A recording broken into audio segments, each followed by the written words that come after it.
In about 185 BC, Pushyamitra Shunga took over the throne of the last Maurya king. His dynasty ruled till 73 BC.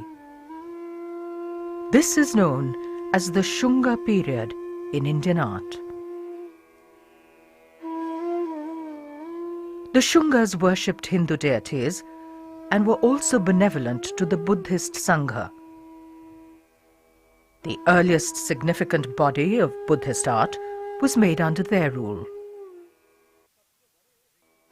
Early Chinese pilgrims mention that Indians created vast numbers of stupas simply by piling stones and bricks. It is a practice which continues in the Indian Buddhist states till today. Just placing a few pebbles, one on top of another, creates an object of worship. For divinity is seen in the whole of creation. The followers of the Buddha enshrined his mortal remains in a number of stupas. Thus began a tradition which spread to many countries and continues till today. Later stupas house the remains of other great teachers, their personal belongings, and also Buddhist teachings.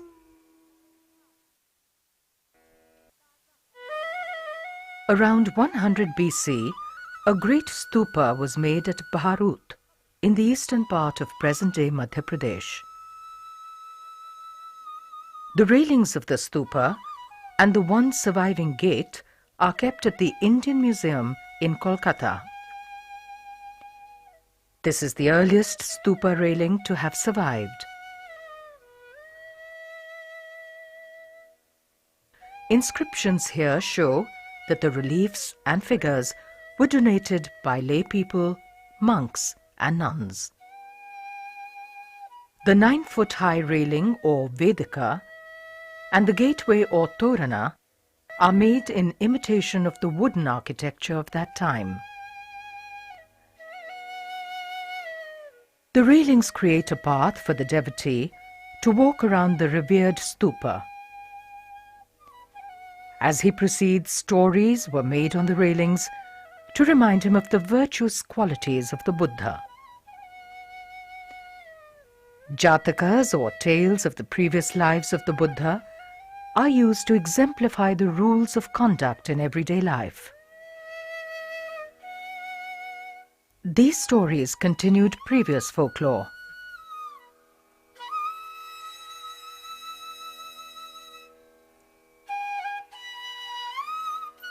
Images of yakshas and yakshis come to us from times immemorial.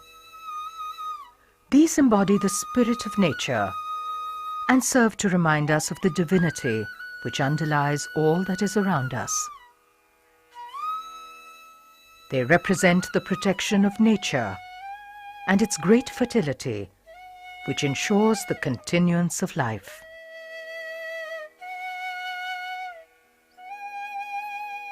On the left of the north gateway is Kubera, who symbolizes abundance.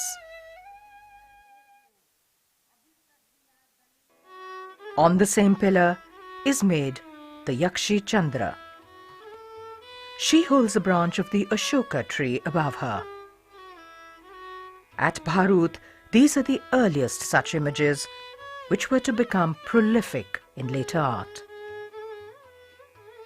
They embody the procreative urges of nature.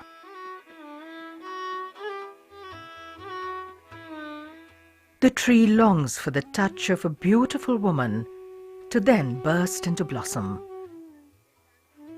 Holding the Ashoka tree here, she is known as an Ashoka Dahdah. Dahdah means a two-hearted one, who bears a child and is filled with the longings of the two hearts within her. She entwines herself like a creeper around the trunk of the tree. The Hindu deity of prosperity and abundance, Lakshmi, is also made on the Vedika. This is the earliest image of the deity. The whole of existence is seen as deeply connected. All around us is a part of the greater one. Therefore, the artist sees no problem in joining different forms of plant, animal, or human life in a fully harmonious depiction. On a pillar of the gateway is a procession bringing relics to the stupa.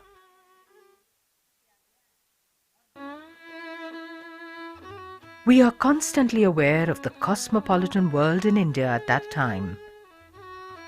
A pillar of the Vedika brings a depiction of a Greek warrior. He wears boots and a tunic, has short hair and a headband.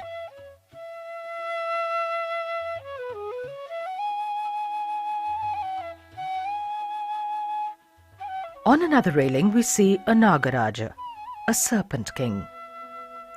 He is in human form but has a serpent hood. Like yakshas and yakshis, Naga deities serve to keep us conscious of the power, the protection, and the fertility of nature. Serpents appear in art from the Indus Valley times and continue as Nagarajas in popular Indian imagination till today. Many of the roundels in the Vedika have lotus medallions. Human figures are also made inside these. In Indic thought, the lotus is a symbol of purity and of rising above the mundane, of transcendence. The Vedika reliefs depict many scenes from the life of the Buddha and from his previous lives. The Buddha is himself never made in this early Buddhist art. Instead, there are symbols which indicate his presence. In early Indian art, the focus was not on individuals, and there were no portraits even of kings who were the patrons. In fact, in the Chitra Sutra, the ancient Indian treatise on art, it is the eternal themes and not personalities which are the fitting subject of art. The focus in the art of the early stupas is one of the ethical message. It is this ethical message which is contained in the Jataka stories made on the Vedika. This roundel depicts the story of the Buddha when he was born as a virtuous monkey, the Mahakapi Jataka. Many incidents of the story are shown very skillfully in a small space. The tale is told in a continuous narration in which the same figure appears several times. There is no attempt to imitate the passage of time. All time and the significance of each moment are eternal in this vision. There is no need to separate the episodes of the story with frames signifying a before and an after. One of the marvelous aspects of the art of this period is that sublime character, rare even in humans, is presented in the sculpted animals of the Jataka stories. This is a view of the world which makes no distinction between the life of man and that of the animals, and even plants and trees.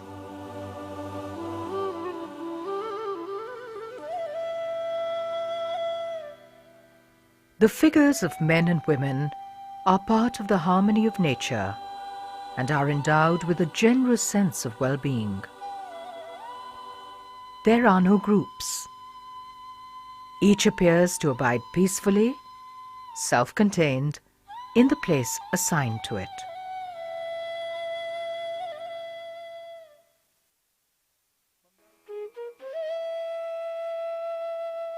In the first half of the 1st century BC, a stone railing was made around the most revered Buddhist shrine around the Bodhi tree at Bodh Gaya. The depictions here are in shallow relief, as at Bharhut. The manner of telling stories has now become more abbreviated, without as many details as were seen earlier.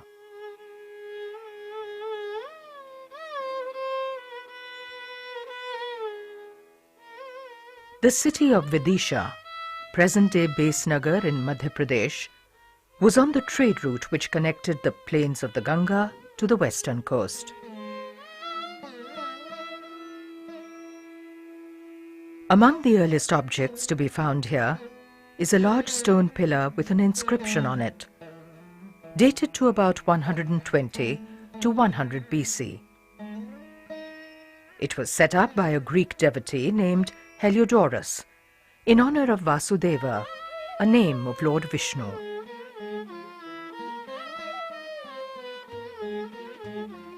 Monumental stone figures of the Shunga period have been found at Vidisha.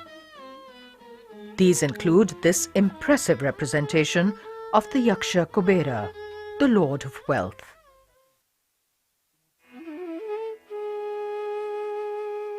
At Sanchi, on a low hill next to Vidisha, are the finest surviving early Buddhist stupas.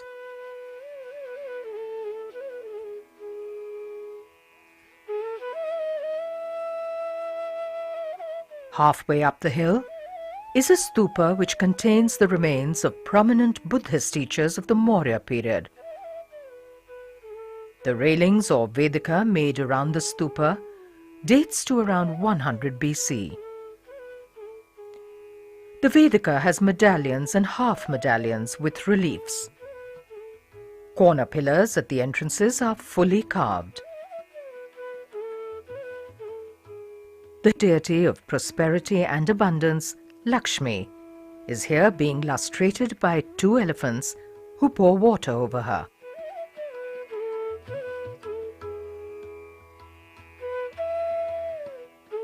The relief is shallow and the style is similar to that of Bharhut.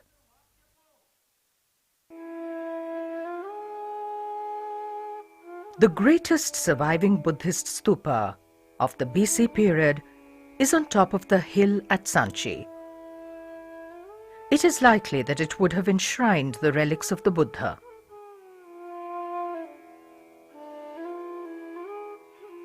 The stupa was originally made in the 3rd century BC.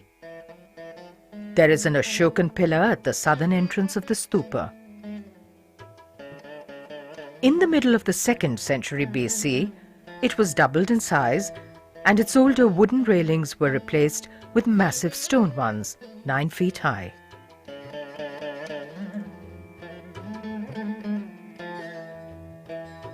By the end of the 1st century BC, the Satavahanas, kings of the Deccan region, extended their rule to central India.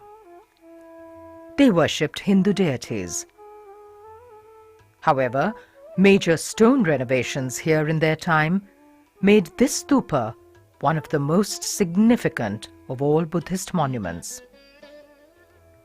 4 gloriously carved stone gates or toranas, 34 feet high, were made. They were completed in the 1st century AD. 631 inscriptions on the toranas tell us that the carvings were the donations of the people of Vidisha.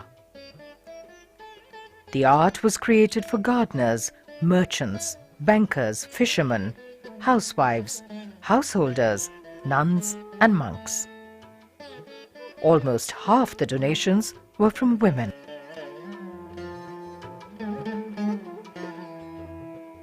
The massive Vedika or railings are plain and without carvings.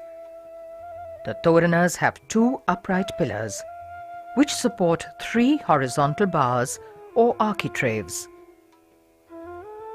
Between the pillars and the architraves, on the east and on the north, are superbly made elephants. The west gateway has dwarfs. The one on the south has lions.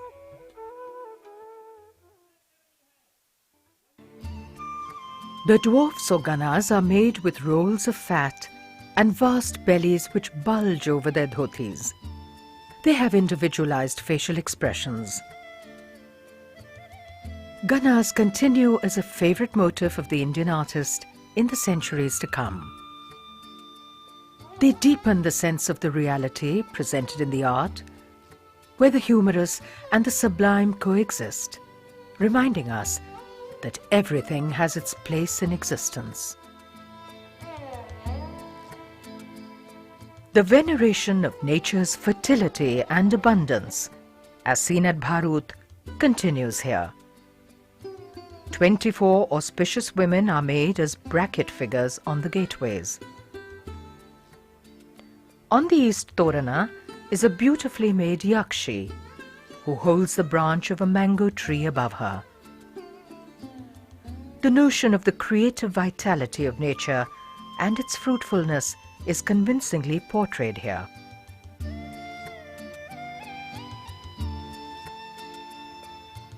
Though she is physically attached to the matrix, she is treated as though fully in the round. All the details have been carefully articulated on the rear too.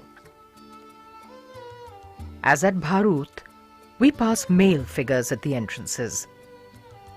One figure is in Indic garb, a dhoti and turban. Another wears Greek garments and carries a foreign type of shield and spear.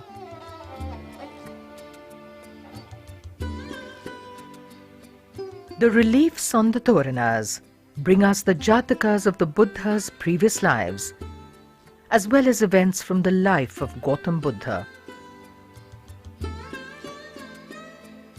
The setting of the stories richly reflects the lives of the towns and villages at the time when the art was created. The Sanchi reliefs are the most important visual record of the architecture and lifestyles of the period. The focus is still not on the personality of the Buddha. Buddhahood is still represented by symbols. The wheel represents the first teaching of the Buddhist Dharma. The Bodhi tree represents enlightenment, while footprints and an umbrella over a vacant space proclaim the presence of the enlightened one. An excellent example of the narrative scenes is the one depicting the dream of Queen Maya. According to Buddhist law, the Buddha came to Queen Maya as an elephant in her dream and entered her womb.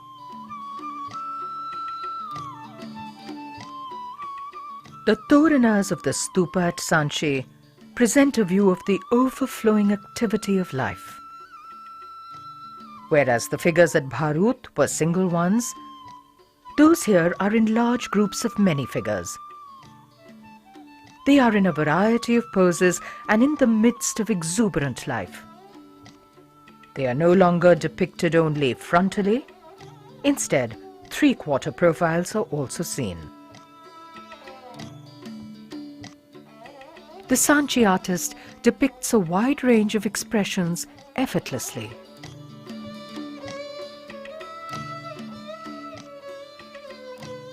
Here is a vision of the world which sees the unending rhythm in all of creation. The vine of creative blossoming moves with a pulsating life. It brings to us life in many forms: flowers, fruit, animals, humans, and mythical creatures.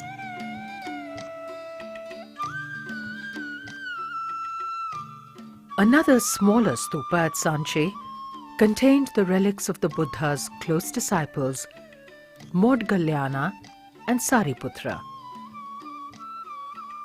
The one Torana here was also made under the rule of the Satavahanas in the 1st century AD.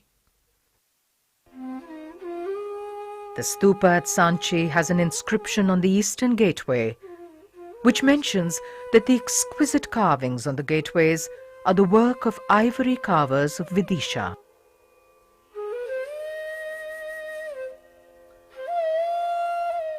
While great monuments were made in stone, there was a parallel tradition of smaller figures made in terracotta. Numerous such figures of the Shunga period have been found in North India, and these present a very vital and widespread tradition. One of the bustling ports in the time of Ashoka was found buried under present-day rice fields on the eastern coast of India. Some of the finest terracottas of the Shunga period have been found here at Chandraketugarh.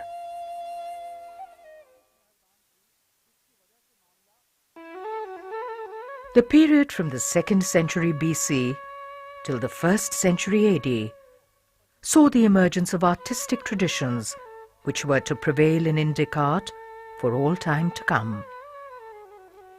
The human figure becomes central to the art and is used to personify philosophic concepts. The basic idiom of Indian art has been formulated.